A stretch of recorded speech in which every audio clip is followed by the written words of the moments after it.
Yesterday was Memorial Day, and today I want to recognize an awesome and timely editorial by Dylan Matthews at Vox, where he talks about the different holidays we have to recognize the members of our military.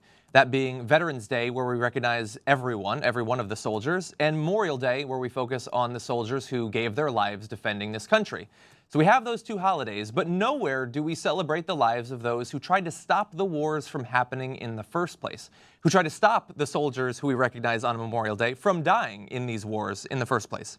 And it seems odd that as a society we so readily recognize, and rightfully so, those who go to wage war, but not those who wage diplomacy or those who try to stop the fighting before it begins.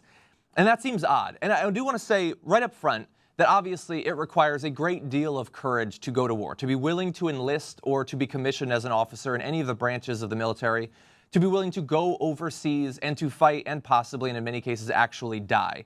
I recognize that. But I think that we can recognize that while also recognizing the courage it takes to speak out against war, knowing the consequences that are likely to be levied against you if you are to do that. Now, if we go historically, we go back more than the past decade or two, those consequences, in many cases, were your death. You can die going to war. You can also die protesting the war. The British and French armies, according to Dylan Matthews, shot 320 and 700 men for refusing to go to war. They also put more than 6,000 in jail, hard labor, by the way. And you can go to many different countries around the world who historically have either shot or imprisoned those who refused to fight in the wars that they did not support.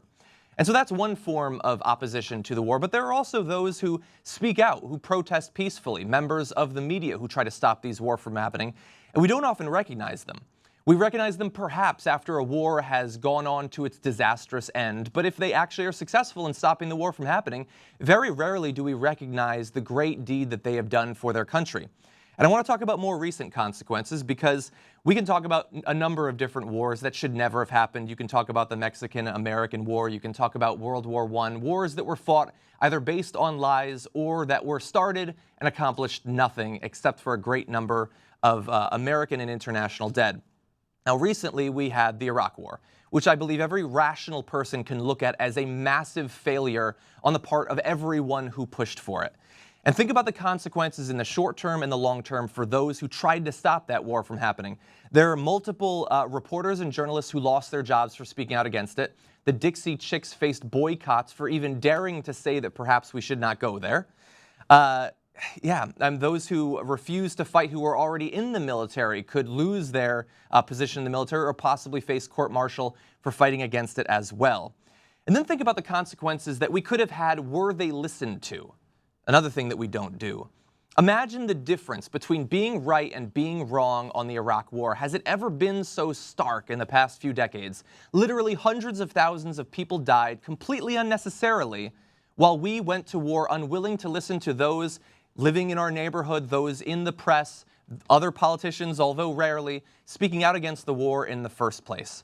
Now, we don't recognize those people, not in America, and for the most part, not around the globe. There are some limited monuments in countries like Scotland, Belgium, England, and Austria where they recognize either dissenters or those who speak out against the war, usually in the case of a particular war. And here we have the Vietnam Memorial that at the very least recognizes that that was a war that perhaps should not have been fought in the way that it was. But that's a far cry from actually recognizing the great deal of courage it takes today, and especially in the past, to speak out against America's wars, particularly the wars where there is no vital national interest at stake. And so on Memorial Day, we rightfully recognize those who gave their lives fighting for their country, whether we support the war or not. But along the way, we should not forget those who tried to stop the wars and stop the killing from happening in the first place. And that's my final judgment.